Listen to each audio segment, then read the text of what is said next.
포도당이 맞지 않은 사람은 살 수가 없어요. 그냥 죽어야 되는 거죠. 아미노산이 맞지 않는 사람이 있나요? 네. 그 다음에 소금이 맞지 않는 사람이 있나요? 물이 맞지 않는 사람이 있나요? 산소가 맞지 않는 사람이 있나요?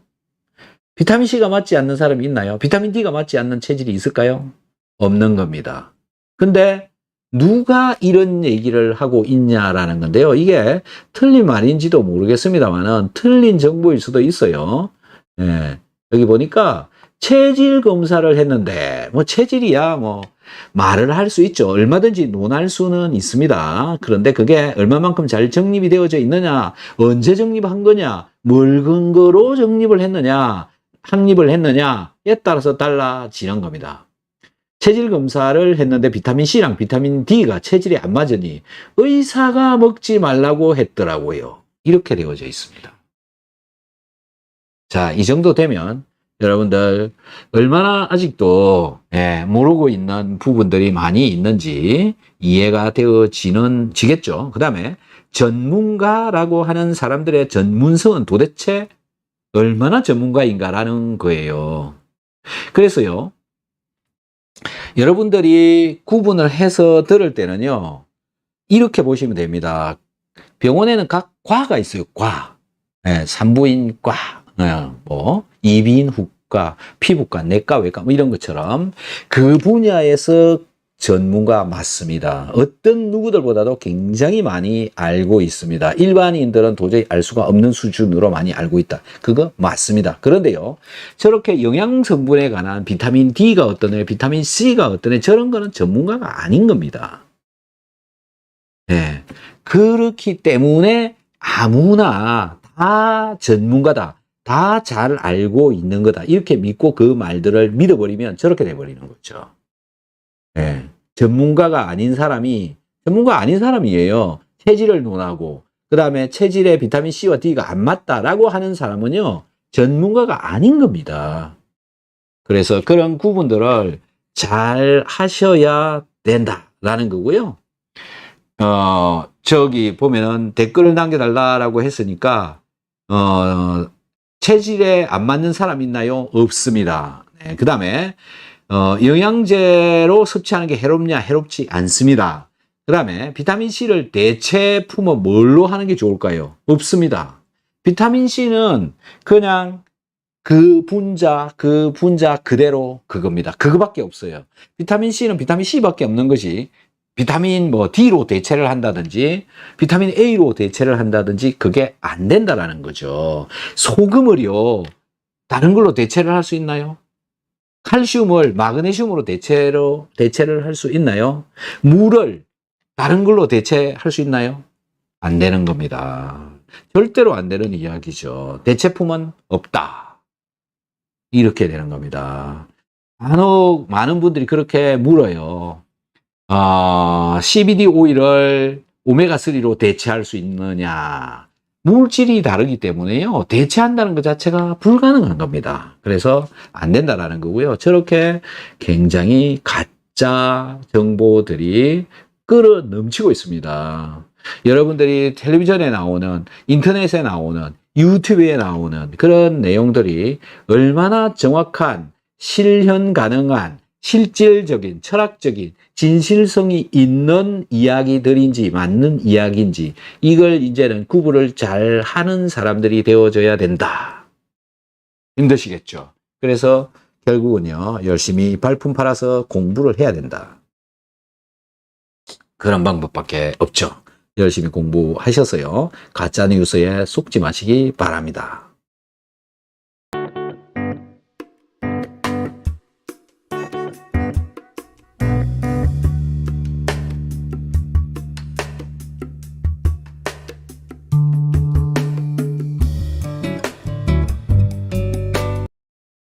자, 마지막입니다. 위염이 있는데 비타민C를 계속 복용해도 되나요? 하루 6,000mg 먹고 있습니다. 이렇게 지금 위염이 있는데도 6,000mg을 먹고 있다는 겁니다. 비타민C는요, 이미 먹었다 그러면 먹을 수 있는 겁니다. 이미 먹었다 그러면. 그런데 처음 먹을 때 조금씩 조심해서 먹어가야 되지만은 이미 6천이나 먹고 있으면요. 계속 먹어도 전혀 상관이 없죠. 더 늘려도 괜찮죠. 위장은 점점 좋아지니까요. 못 먹는 사람의 경우에는 처음부터 아예 먹을 수가 없습니다. 예, 뭐 속이 쓰리거나 뭔가 일이 일어나는 거죠. 그래서 양을 줄여서 먹든지 조심해서 잘 조절해서 먹으면 되는데 이미 6,000mg이나 먹고 있는 사람은 전혀 상관없다. 열심히 챙겨 드시면 점점 더 건강하고 점점 더 소화가 잘 되는 그런 날들을 보낼 수 있다. 속이 편해야 소화가 잘 되어야 그 나머지 것들이 건강해질 수가 있기 때문에 그렇습니다. 혈압이나 당뇨나 이런 걸 가지고 계시는 분들 중에서 소화가 안 되고 있다. 그러면요, 당뇨나 혈압을 고칠 게 아니라 소화부터 먼저 고쳐야 그것들도 좋아질 수가 있다라는 겁니다. 자, 오늘 댓글은 여기까지 설명을 해드리고요. 또 댓글 여러분들도 많이들 댓글을 써가지고 여기에 질문을 해서 놓으시면요. 제가 열심히 또 답변을 아는 대로 성의껏 해드리도록 하겠습니다. 질문들 많이 좀 해주시면 영광이겠습니다. 자, 그리고 오늘 이 채팅창에도, 여기 채팅창에도 많이 글을 써주시면 또 제가 또 답변을 드리도록 하겠습니다.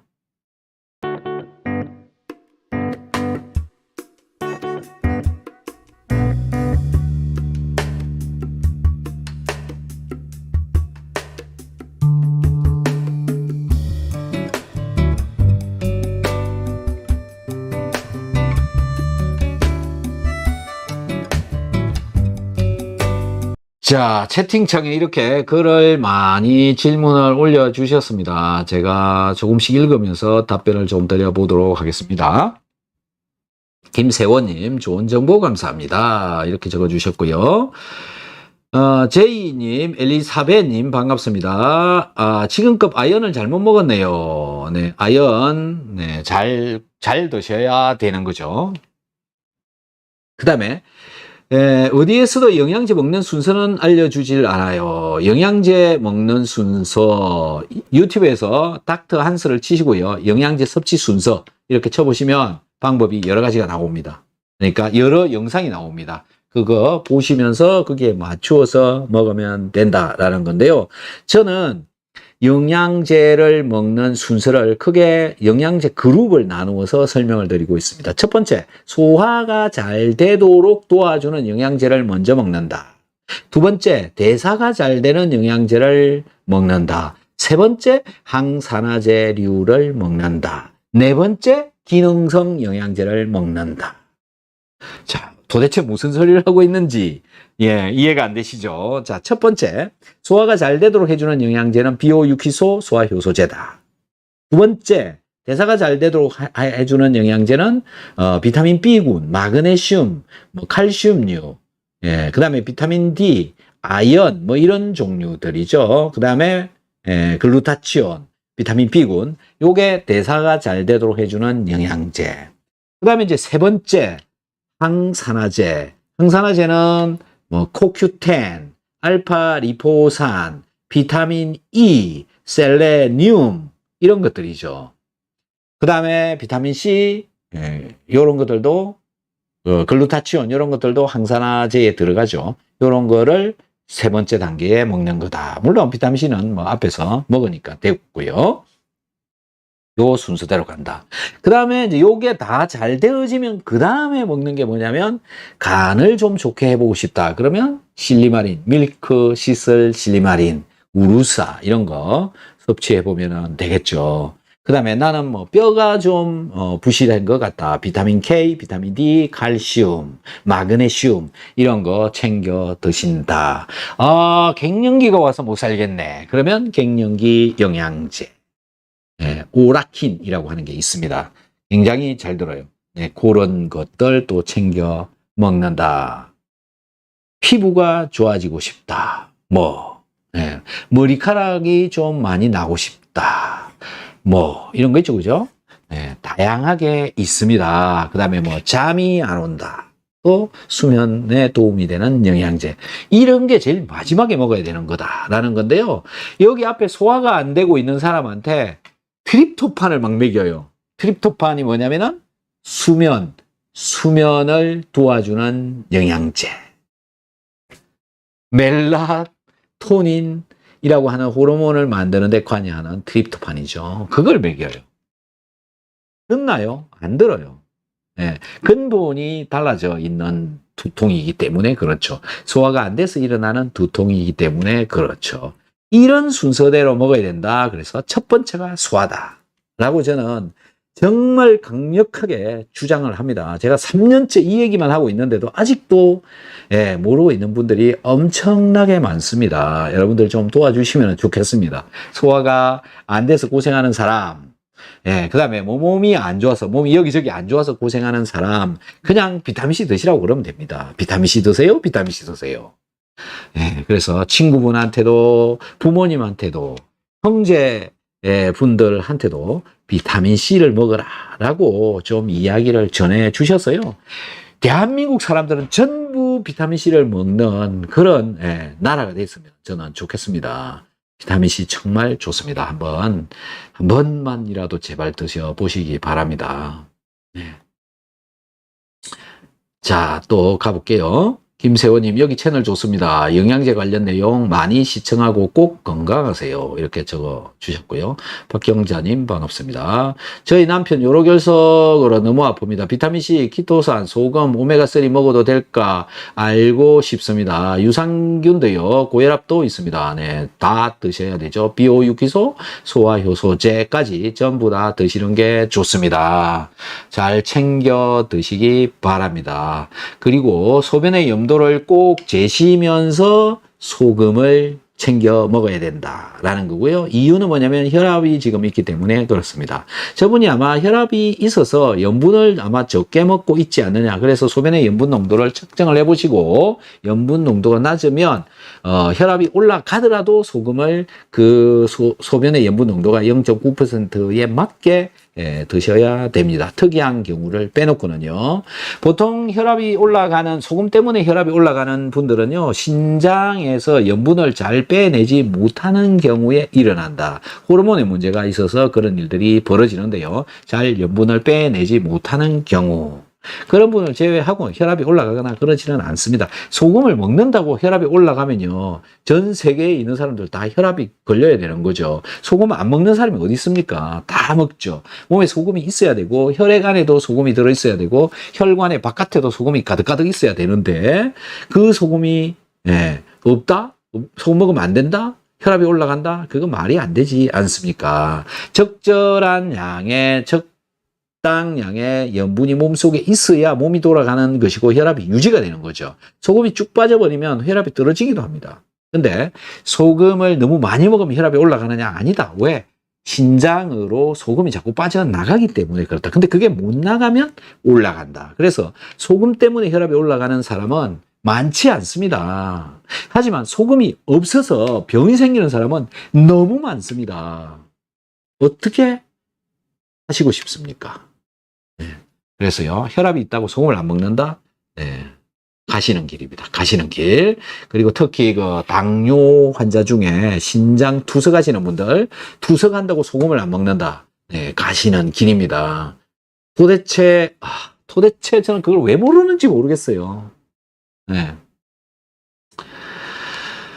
영영님, 영양제 많이 먹어서 그런지 양손가락 자고 일어나면 잘 구부려지지 않고 일어나서 조금 지나면 괜찮은데 왜 그럴까요? 영양제 다 먹고 있어요. 이게 영양제 먹고 그런 일이 벌어진 건지, 영양제 먹기 전에 그런 일이 벌어진 건지, 지금 글로서는 영양제 먹고 나니까 손가락이 그렇다, 이런 얘기로 보입니다. 자, 저렇게 얘기되면 저건 아마 부은 거 아닌가요? 부은 거 아닌가요? 또 영양제 부어가지고 잘 안 오므려지는 그런 거는 뭐 있을 수 있죠. 뭘 먹어서 그렇게 됐는지는 잘 모르겠지만. 그리고요, 지금 질문에 영양제 많이 먹어서 저렇게 적어놨는데 무슨 영양제를 먹고 있는지 그것도 좀 알면 좋겠죠, 답변하기가. 그런데 영양제 먹어가지고 손가락이 자고 일어나면, 영양제 먹고 자고 일어나면 손가락이 안 구부러진다고요? 이게 말이 됩니까?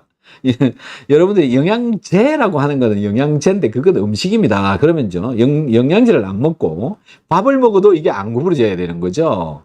뭐, 그죠? 예. 고기를 먹어도 이게 안 구부러져야 되는 거죠. 이겁니다. 근데 영양제 먹어도 이게 안 구부러진다요?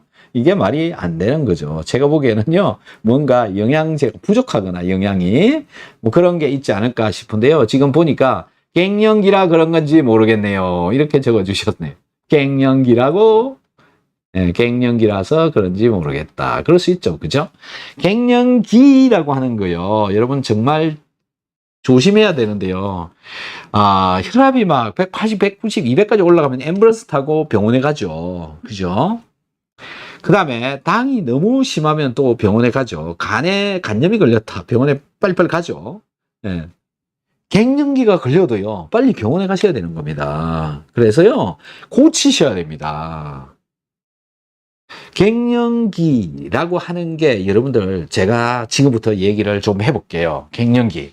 저는 여성이 아니고 또 갱년기라고 하는 것을 경험을 안 해봐서 잘 모르겠는데, 갱년기 증상이 있어 가지고 이야기하는 것은 굉장히 많이 들었습니다. 그런데 갱년기가 오게 되면 일어나는 문제가 여러 가지가 일어난다라는 거죠. 자, 갱년기는 주로 에스트로겐 호르몬의 분비 감소로 인해서 일어나는 걸로 되어져 있습니다. 에스트로겐이라고 하는 이 호르몬은 성호르몬이다. 제2차 성징이 나타나면서 그게 많이 분비되어져 나온다. 그래서 그 기간 동안 계속 에스트로겐이 충분하게 있다가 나이가 한 50대 정도 접어들면 에스트로겐 분비량이 감소해가지고 갱년기가 온다. 이렇게 되어져 있죠. 자, 그래서 성호르몬이니까 성적인, 어떤 활성도가 떨어진다. 요렇게만 알고 계시죠. 대부분이. 그래서 에스트로겐이 줄어들게 되면 몸이, 그 문제가 일어나는 걸로. 그리고 그 일어나는 거는 노화에 의해서 당연한 거다. 이렇게 듣고 계시죠. 그리고요, 갱년기가 오는 사람이 있고 안 오는 사람이 있고 아무렇지도 않게 그냥 지나가 버리는 사람도 있고 다양합니다. 그건 왜 그럴까요? 라는 건데요. 건강도입니다. 얼마나 건강하게 살고 살아가고 있느냐에 따라서 갱년기가 오는 사람이 있고 안 오는 사람이 있고 이런 현상들이 나타나는데요. 건강하지 않으면 않을수록 영양 성분이 부족하면 부족할수록 몸을 제대로 돌리지 못할수록 갱년기는 심하게 온다. 자, 심하게 오는 갱년기라고 하는 건 어떤 거냐라는 건데요. 체온 조절이 안 된다. 얼굴이 울그락불그락 한다. 심리적인 불안감, 심리적인 문제도 굉장히 많이 생긴다.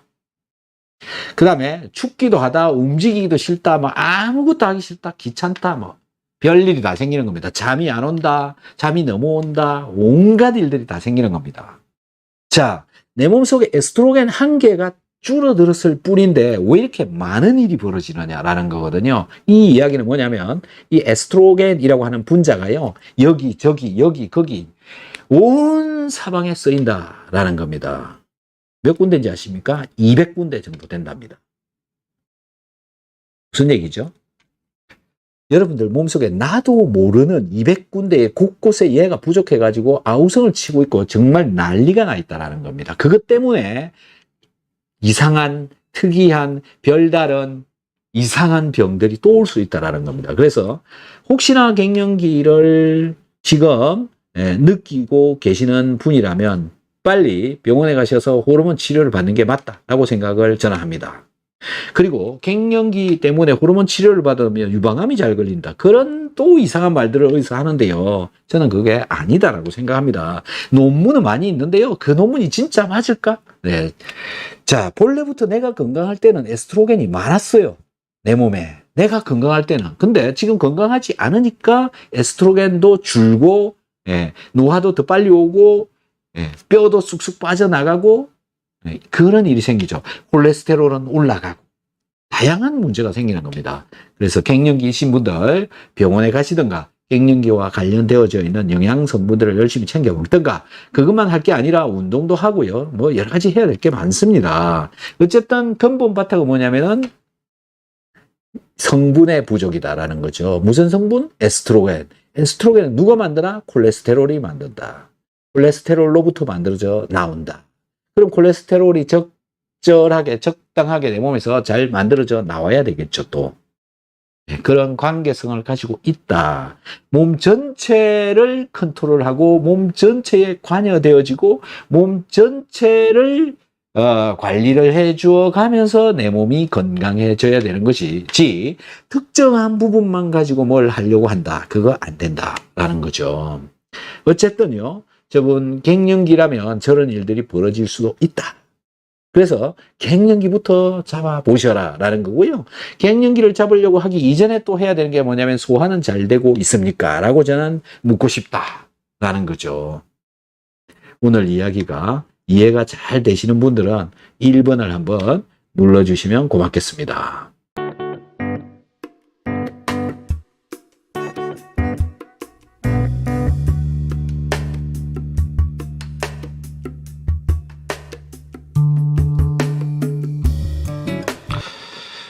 자, 또 다음 분 한번 볼게요. 김신안님, 전 비타민C를 하루에 2알 정도 먹는데요. 혹시 기운이 너무 없는데 관계가 있는지요? 기운이 너무 없는데 그것도 관계가 있을 수 있습니다. 그러니까 비타민C를 먹었는데 기운이 없다. 그거는 그럴 수 있습니다. 비타민C가 뭐 위장벽에, 장벽에 자극을 주어가지고 기운이 빠져 있을 수도 있습니다. 그래서 양을 줄여서 드시거나, 지금 2알인데 하루에 2알이죠. 그죠? 저거를, 잘 골고루 나누어서 자극이 덜 가게. 자, 지금 제가 한 말이 맞다라고 한다면 저분의, 위장, 소장, 대장의 상태가 별로 좋지 않다. 어떻게 안 좋은 거냐면 염증을 가지고 있을 수 있다. 비타민C 2알 먹었는데도 자극이 온다. 소장, 대장까지도 다 자극이 온다. 그러니까 일종의 뭐 설사를 잘하는 민감성 대장 이런 것들이 되어져 있을 수 있고요. 위장에도 염증 때문에 뭐 짜고 맵고 뜨거운 거 이런 거를 잘 못 먹는다든지 또 육류나 이런 소화가 잘, 고기를 먹게 되면 소화가 잘 안 돼 버린다든지 그런 몸을 가지고 있을 수가 있다. 맞으면 밑에다가 맞습니다. 내 몸에 어떤 문제가 있습니다. 이런 걸 적어주시면 또 다시 제가 답변을 드릴 수 있습니다. 김신아님 듣고 있습니까? 네. 자, 다음 분요. 아까 그 영영님이네요. 하루 종일 손가락을 폈다 오므렸다 반복적으로 저도 모르게 자꾸 신경 쓰이네요. 자, 아까 말씀드렸듯이 소화 잘 되십니까? 갱년기 빨리 해결을 보시는 게 더 좋을 것 같습니다. 제이님, 박사님, 아미노산 언제 먹어야 하는지요? 아미노산은요, 단백질을 분해해서 최종적으로 나온 산물이 아미노산이고요. 이 아미노산은 사실 순수한 아미노산들은 정류수, 생리식염수에다가 녹여가지고요. 이 혈액 중에도 넣어주어도 면역 반응을 하지 않는 아주 좋은 것들이죠. 자, 얘네들은요, 우리의 장에서 흡수가 잘 되는 조건에서 먹어주는 게 가장 좋은데요. 양이 많이 필요한 경우가 대부분이죠. 그러니까 많이 먹어주는 경우가 많죠.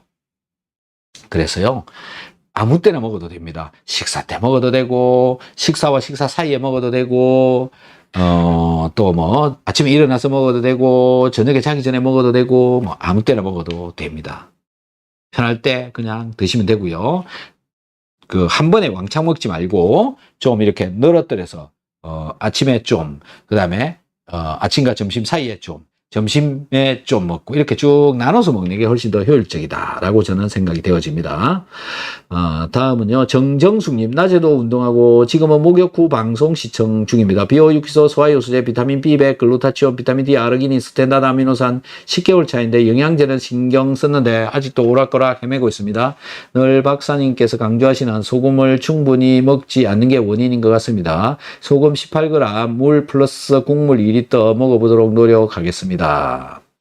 자, 이분 이렇게 10개월 차 정도 드시고 계신다 이렇게 이야기를 하고는 있지만요. 실제적으로 한 달분을 가지고 10개월 동안 먹고 있는 그런 수준으로 보시면 됩니다. 그렇게 되니까 양이 부족한 거죠. 무슨 얘기인지 이해가 되십니까, 여러분? 자, 예,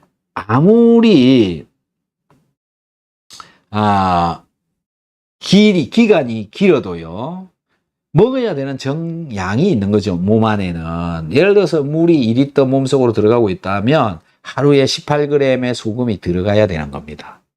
근데 하루에 18g, 이제 저런 상태에서 하루에 18g을 먹기가 어렵죠. 왜 그러냐면, 근본적으로 몸에 지금 염분이 굉장히 부족하기 때문에 18g 들어오면 짜서 도저히 먹을 수가 없습니다, 음식을. 그래서 조금씩 계속 꾸준히 늘려가는 수밖에 없습니다. 처음부터 그냥 새로 시작한다 생각하시고 지금부터 전부 다 골고루 먹으라는 양을 먹어야 되는 양을 골고루 잘 챙겨 먹어야 되고요. 저렇게 보시다시피 아무리 많은 영양제를 먹을지라도요. 여기 보시면 뭐 엄청 많이 먹죠. 여기 보니까 비오유기소부터 시작해서 이렇게 많이 먹는데도 불구하고 10개월 동안 오락가락하고 있는 이유는 뭐냐 하면은 정량이 안 되어지기 때문에 그렇다. 그 다음에 소금을 제대로 안 먹고 있기 때문에 그렇다. 다른 거 아무리 먹어도 염분 쏙 빠져버리면 다 꽝이다. 이렇게 되어지는 겁니다. 다른 거 다 빼놓고 소금부터 채우는 게 중요하죠. 근데 다른 거 빼고 소금만 먹는다고 소금이 채워지느냐? 안 채워집니다. 소금을 잘 세포로 전달해 가기 위한 성분들 중에서 가장 유용한 게 뭐냐면 아미노산입니다. 아미노산을 하루 종일 잘 챙겨 먹으면서 거기에다 염분을 넣어 가지고 계속 먹어서 전달을 시켜야 세포로 염분이 넘어가야 됩니다. 먹는다고 소금을 진짜 많이 먹는다고 해서 그 염분이 세포에까지 가는 게 아니다라는 거죠. 소변으로 그냥 다 빠져버린다라는 겁니다. 그래서 그래서 적어 놓은 것처럼 저거를 실천을 하셔야 됩니다. 실천 좀 잘 해보시기 바랍니다. 김혜영님, 박사님 안녕하세요. 비오유기소 소금 MSM 잘하고 있습니다. 코로나 백 관련 박사님 강의 보고 백 전에 비타민C 용량을 늘려서 먹었더니 백 1차 후 아무 증상 없이 넘어갔고 2차 때는 백 전 20알, 20알, 백 후 30알을 먹었더니 오히려 몸이 백 후 더 가볍고 에너지가 넘쳐요. 접종 후 3일째 새벽 운동 다녀왔습니다. 이거 제가 글을 좀 한번 보여드리도록 하겠습니다. 여기에 제가 백이 뭐냐면 이걸 말을 하는 겁니다. 이거 백. 참 요즘요 엄청 감기가 심해요. 무슨 말인지 여러분 이해되십니까? 일본에서는요, 일본에서 지금, 이번 올해 매달 사망하는 사망자 숫자를 통계를 내가지고 매달 일본에서 이제 나오는 데이터를 일본 유튜버가 영상으로 보여주는 게 있습니다. 지금까지 25년간의 데이터를 모아가지고 그 데이터를 보여주는데요. 그래프가 어떠냐면, 12월부터 시작해서 6월 달까지 사망자 수가 감소합니다. 매달 사망하는 사망자의 숫자.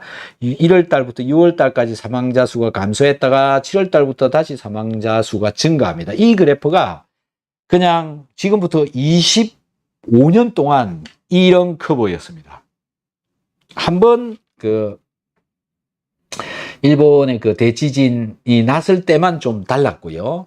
계속 이런 커브였는데 올해만 3월달, 4월달, 5월달, 6월달까지 다른 연도보다 10,000명 이상이 지금 더 죽고 있다는 겁니다. 그게 무엇 때문에 그런가라는 건데 그것 때문에 그렇다라고 그 영상에서 말을 못해요. 그래서 뭐라고 얘기를 하느냐면 아이폰 지금 13이 13이요. 그게 나왔죠. 아이폰, 그걸 이제 신형 아이폰 13은 별로 가치가 없습니다. 뭐 이런 식으로 이야기를 해요.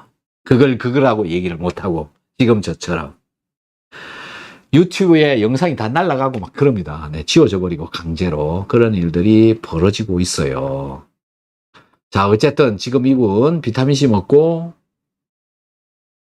접종 후 3일째 새벽 운동 다녀왔다. 뭐 많이 불편함이 없다. 지금 그렇게 말씀을 하시고 있는데요. 저도 지금 수많은 이야기를 듣고 있습니다.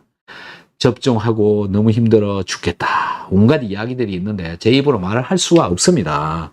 여러분들 조심하시기 바랍니다. 네. 정정숙님, 최근에 아연 섭취 중인데 언제 먹으면 좋을까요? 저녁 식사 후에 한 2시간 정도 후에 드시면 좋을 것 같습니다. 김혜영님, 12알 먹을 때는 소화가 잘 된다는 느낌이었고 20알 넘기니 딴 세상 에너지를 난생 처음 느낍니다. 박사님, MSM과 같이 먹어서일까요? 맞습니다. 비타민C 개수를 많이 올려서일까요? 그것도 맞습니다. 박사님 고맙습니다. 덕분에 40 중반 평생 처음 새벽 운동 갑니다. 힘이 없어서 새벽 운동을 못 갔다는 말씀이신 것 같은데요. 네. 제이님, 투석하는 사람은 소금 먹지 않아야 한다고 대다수가 알고 있는데 아니군요. 와, 놀랍습니다. 네. 뭐라고 말씀드려야 될지 저도 참, 네. 임신아님, 네, 잘 들었습니다. 비타민 먹으면서 소화는 더 잘 되고 있는데 제가 변비가 좀 있어요. 그렇죠. 자, 변비 있으신 분들은요, 보통 수분이 부족해서 변비가 일어나는 거잖아요. 변비의 원인은 수분 부족이다. 수분은 왜 부족하냐? 물을 적게 먹기 때문에 그렇고요. 먹은 물이 몸에 잘 안 머물고 소변으로 쭉쭉 빠져버리기 때문에 그렇죠. 그 이유가 뭐냐면은 몸속에 염분이 부족하기 때문에 놓아버리는 겁니다. 물을 놓아버리는 거죠. 염분이 없으니까 물을 갖고 있을 이유가 없어서 물이 빠져나가는 겁니다. 내 혈액 속의 염분의 양은요, 0.9% 정도 딱 맞추고 있는데 여기에 염분이 부족해지면 물을 빼내야 0.9%를 맞출 수가 있습니다. 그래서 수분이 자꾸 빠지고 수분이 자꾸 빠지니까 장 속에 있는 수분을 가져다가 사용을 하게 되고 그리고 변 속에 들어있는 수분마저도 끌어가야 된다. 이래서 저런 일이 벌어지는 거죠. 네. 그런데요. 비타민C를 먹었는데 왜 변비가 더 또 심해지느냐라는 건데요. 비타민C를 먹으면 저기 앞에 부분에 김혜영님이 그런 이야기를 적었죠. 몸에 열이 난다. 비타민C 때문에 몸이 따뜻해집니다. 따뜻해지는 이유는 뭐냐면 몸의 신진대사가 활발해지기 때문에 그렇다. 신진대사가 활발해진다는 이야기가 무슨 얘기냐면 내가 섭취한 포도당이나 각종 영양성분들이 내 세포 속에서 잘 분해되어져서 연소되어져서 빠져나간다. 그래서 에너지가 만들어지는 거죠. 그래서 따뜻해지는 겁니다. 따뜻해지니까 몸이 따뜻해지니까 어떻게 되겠어요? 수분 증발량이 증가합니다. 폐를 통해서 빠져나가는 수분. 숨 쉴 때 지금 여기 습기 수분 많이 나가죠. 그래서 여러분 유리창에다가 이렇게 부시면 여기 하얗게 그겁니다. 여기 보세요. 이렇게 하면은 여기 막 뽀얗게 끼잖아요. 숨 쉴 때 수분 엄청 많이 빠져나가요, 여러분. 땀으로도 빠져나가고요. 몸에 열이 나니까 자꾸 물이 많이 빠져나가고 물이 많이 빠져나가니까 장 속에 있는 수분을 자꾸 가져다가 써야 되기 때문에 장이 말라버리는 거죠. 변비 이렇게 되는 겁니다. 물 많이 드셔야 되죠. 비타민C를 많이 먹으면 먹을수록 물을 많이 먹어야 변비가 생기지 않는다. 평소에 물도 많이 먹어야 되겠죠. 김신아님, 물 많이 드셔보시기 바라고요. 비타민만 드실 게 아니라 비오유키소, 소화효소제까지 전부 드시고요. 지금까지 쭉 이 얘기를 들어보면 김신아님은 소금 부족입니다. 몸속에 염분 부족. 그리고 좀 남들보다 저염식을 먹고 있는 소금의 양이 좀 적지 않을까 그런 생각이 들어요. 그래서 다른 영양제들도 전부 같이 좀 드셔보는 게 좋을 것 같은데요. 첫 번째로 먹어야 될 게 바로 비오유키소 소화효소제. 이거부터 먼저 챙겨 드셔보시기 바랍니다. 임실아님, 약은 다른 영양제와 같이 먹는데 안 되나요? 아닙니다. 같이 먹어도 됩니다. 어떤 것들하고 먹는지는 잘 모르겠지만 일반적으로 우리가 먹고 있는 영양제류들은요, 그 약류들하고 약이라고 하면 뭐 혈압, 당뇨 이런 약들하고 같이 먹어도 되는데요. 키토산하고 같이는 먹지 말아야 됩니다. 1시간 이상 떨어뜨려서 먹는 게 좋다. 그렇게 보시면 될 것 같습니다. 박재현님, 안녕하세요. 배가 고프지 않은 증상이 한 달 정도다. 동영상 보고 비타민 먹기 시작한 지 3일 차입니다. 속이 편하고 방귀도 잘 나오고 아주 좋습니다. 라고 적어 주셨습니다. 고맙습니다. 김신아님, 용융소금을 먹으려고 샀는데 아주 먹기가 나빠서 못 먹고 있어요. 정말 귀한 영상 감사드려요. 인사가 늦었네요. 용융소금 먹기가 왜 아주 나쁜지 정말 모르겠습니다. 용융소금은요, 굉장히 맛있습니다. 네. 안 좋은 용융소금을 사셨나. 네. 어쨌든요, 잘 챙겨 드셔 보시기 바랍니다. 박정자님, 네. 질문 한번 볼게요. 박사님 감사합니다. 박사님 채널을 보고 강력 주장하여 용융소금 주문하여 3, 4일 후면 도착할 것 같습니다. 소화효소도 주문했습니다. 저는 육류를 먹고 배가 너무 아팠는데 소금물을 먹어라 박 이사님 말씀하셔서 마셨는데 정말 아프지 않았어요. 아이고, 축하드립니다. 네, 이분은 일본에 계시는 분입니다. 네, 아주, 네, 이렇게 또 방송에 이렇게 참여해 주셔서 너무너무 감사드립니다. 자, 여기에 이분요. 네, 빨리빨리 건강해지시기 바랍니다. 박재현님, 아미노산과 용융소금을 같이 희석해서 먹으면 되는지요? 그렇죠. 같이 넣어서 먹는 게 훨씬 더 좋고요. 그렇게 먹으면 이제 소금이 세포로 전달되는데 굉장히 유용한 기능으로 쓸 수가 있습니다. 세포로 전달하기가 쉬워진다. 그렇게 드셔보시면 될 것 같습니다. 제이님, 전 밥할 때 소금을 넣어서 밥을 하고 국찌개, 과일이나 고구마 등 먹을 때 소금을 찍어 먹어요. 전에 용융소금을 물에 타서 먹었는데 용융소금을 음식으로 먹는 게 더 좋다고 하더라고요. 맞습니다. 제이님, 흰 신발 이야기하면 채널 날라가요. 이분도 그런 네, 이게 또 뭔가요? 전당포 귀신과 쓰레기통님, 네, 감사합니다. 이렇게 또 후원을 해 주셔서 너무너무 감사합니다. 소금만 먹었을 때 속이 미식거리는 느낌은 왜 그럴까요? 네, 이게요, 위장벽이 염증이 심하면 심할수록 더 많이 미식거리고요. 위장벽에 염증이 없더라도 지금 소금만 먹었다고 얘기했잖아요. 소금만 알갱이를 그냥 먹으면 진한 농도가 되어져 가지고 여기 녹으면서도 자극을 줍니다. 예, 자극은 어떻게 해서 오는 거냐면 소금이 어떤 위장에 소금물이 들어 있으면 이 물은요, 전기가 굉장히 잘 통하는 전해질 용액이 되어져 있고요. 이 전해질의 양이요, 내 위장벽 속에, 세포들 속에, 체액 중에 들어 있는 소금의 양보다 많다. 여기는 적다. 이 차이가 크면 클수록 미식거리는 자극을 더 많이 줍니다.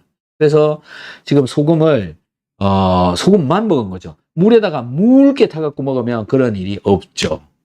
묽어지면 농도가 묽어지니까 그런 겁니다. 소금만 들어가면 농도가 진해지기 때문에 그런 일이 벌어지는 거죠. 어떠신죠? 네. 일부러 그렇게 먹을 필요는 전혀 없고요. 자극되고 오히려 설사가 생길 수도 있습니다. 그리고요, 소금을 왜 드시는지 그걸 이해를 하시고는 드시는지 잘 모르겠습니다만은 소화를 잘 되게 하려면 음식에 염분을 넣어서 맛있는 음식으로 만들어서 그렇게 드시는 게 훨씬 더 좋습니다. 자, 여러분들의 질문을 좀 더 기다려 보도록 할 테니까요. 계속 질문 좀 올려주시면 좋겠습니다. 김세원님, 오메가3가 기름 성분인데 비타민C와 함께 먹으면 흡수율 상관관계가 어떨까요? 비타민C하고 오메가3하고 같이 먹어주는 경우에 비타민C 흡수가 좀 더 잘 되게 할 수는 있는데요. 큰 차이는 없습니다. 어쨌든 뭐 같이 먹는 게 띄어 먹는 것보다는 좀 더 유리하다. 그렇게 보시면 될 것 같습니다. 추천하는 섭취 방법 뭐냐?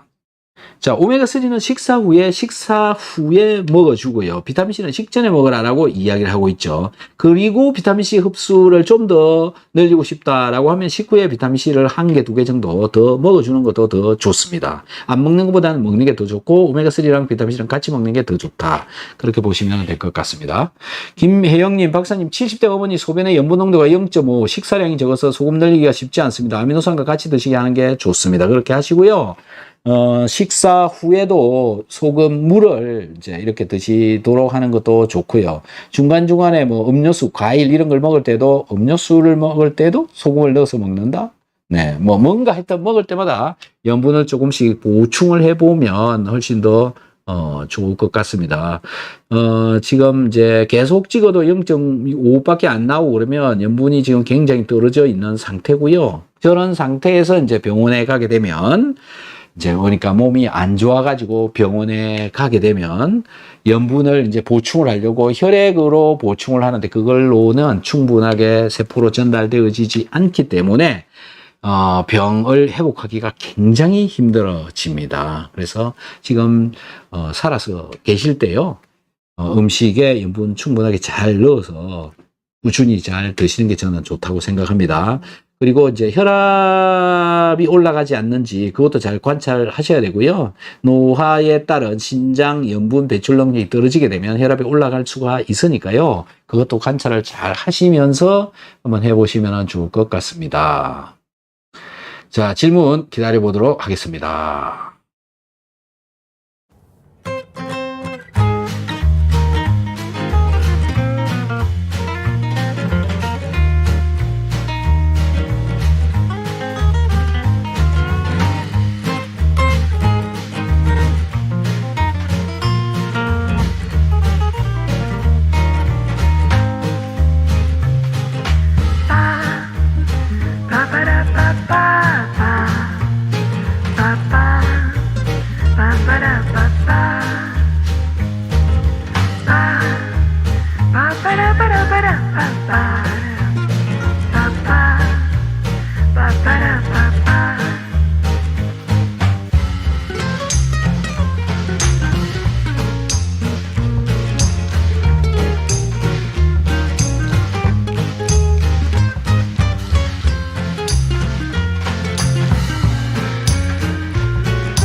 자, 박사님, 배가 고프지 않는 증상은 왜 생기는지 궁금합니다.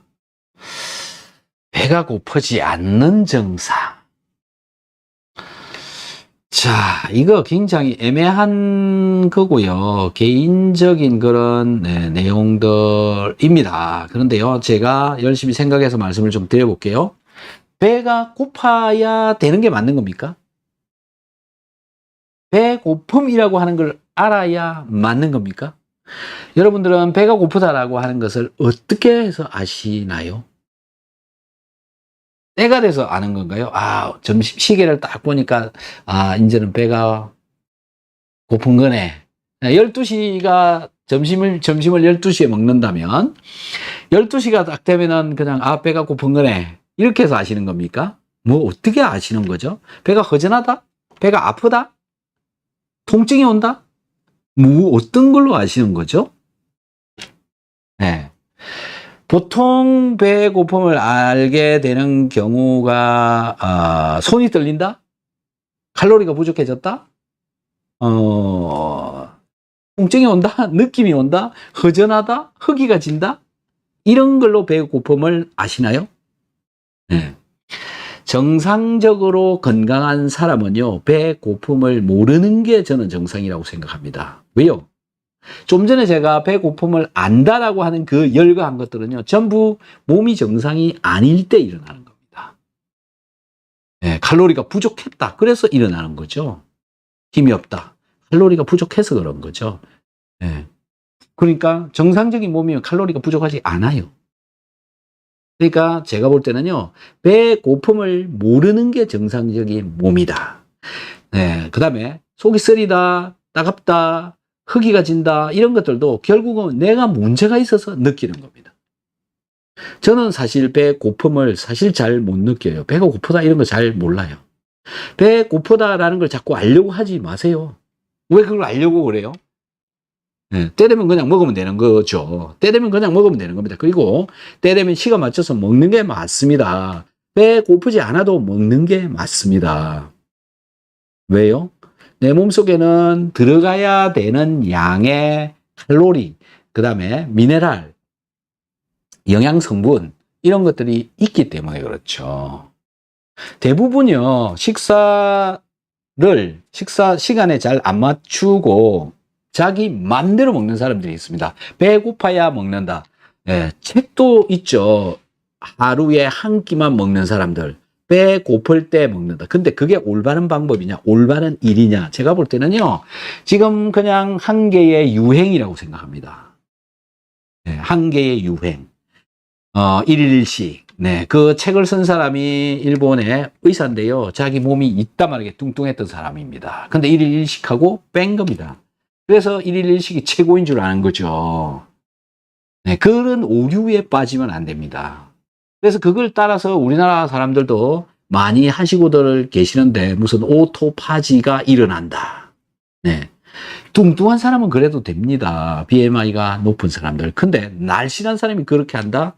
그건 잘못된 겁니다. 영양이 제대로 들어갈 수가 없고요. 영양이 제대로 안 들어가게 되면 몸이 안 돌아갑니다. 그리고 나중에는 결정적으로 병이 하나 생기면 그냥 가는 거죠. 회복하기가 어렵다는 말씀입니다. 충분한 영양이 들어가 있는 게 저는 맞다라고 생각합니다. 그리고 배 고픔은 몰라도 된다라는 거고요. 내 몸에서 배가 부르다라는 거는 알려줍니다. 그죠? 여러분들 배 부른 거 알려주죠? 네. 배 고픈 거는 알려주지 않는다. 알려고도 하지 마라. 때 되면 그냥 무조건 먹어라 라고 저는 말씀드리고 싶습니다. 김신아님, 용융소금 다시 한번 도전해 보죠. 네, 다음번에 오셔서 네, 듯이 얻는지 말씀을 좀 해주시면 좋겠고요. 정정숙님, 아미노산하고 소금 하루 종일 열심히 한번 드셔보시기 바랍니다. 금방 돌아올 겁니다. 소화효소제, 비오유기소도 잘 좀 챙겨 드시고요. 때때마다 무슨 일이 있어도 한번 토하더라도 먹어보십시오. 먹어야 되는데요. 제가 지금까지 쭉 고생하시고 있는 거 다 알고 있는데 그 근본적인 원인은 뭐냐면 안 먹고 있다라는 겁니다. 네. 10개월 동안 먹었으면 먹어야 되는 총량이 있는데요. 한 달분 수준밖에 안 되고 있다. 그래서 어렵다. 네. 김세원님, 비타민C 제품 재구매하려는데 최대 구매 수량 구매할 수 없습니다라고 뜹니다. 비타민C가요, 부족해서 최대 구매 수량을 1개씩 해놔서 그렇습니다. 내일 풀어 놓을게요. 또 뭐 어떻게 원하시는 대로 한번 해보시기 바랍니다. 예. 자, 지금까지 긴 시간 동안 여러분 저와 함께 이렇게 커뮤니케이션 해 주셔서 너무 감사드리고요. 여러분들 질문이 있어야 제가 할 말이 생깁니다. 저도 하고 싶은 말은 굉장히 많은데 제 하고 싶은 말만 하게 되는 거니까 결코 여러분들한테 좋은 말만 해드릴 수는 없다. 여러분들한테 딱딱 맞는 말만 해드리기는 어렵다. 근데 이렇게 질문을 해주시면요, 얼마든지 제가 제 생각, 네, 그 다음에 제가 지금까지 경험한 거, 그 다음에 논문을 통해서 들어온 지식, 그 다음에 각종 뭐 매체를 통해서 받은 지식을 전부 종합을 해가지고 거기서 조합해서 엑기스만 뽑아내가지고 여러분들한테 알려드리도록 하겠습니다. 오늘 질문 다 못하신 분들은 댓글창에다가요, 질문을 또 많이 써두시면 제가 또 답변을 해드리고요. 자세하고 좀 길게 써놔주시면 제가 그걸 가지고 또, 이 유튜브 영상, 이 방송 시간에 좀 더 자세하게 설명을 해드리도록 하겠습니다. 같이 시간을 보내주셔서 너무너무 감사드립니다. 오늘은 이만 또 마치도록 하겠습니다. 내일 또 뵙도록 하겠습니다. 안녕히 계십시오. 고맙습니다. You are still in my mind. The truth is so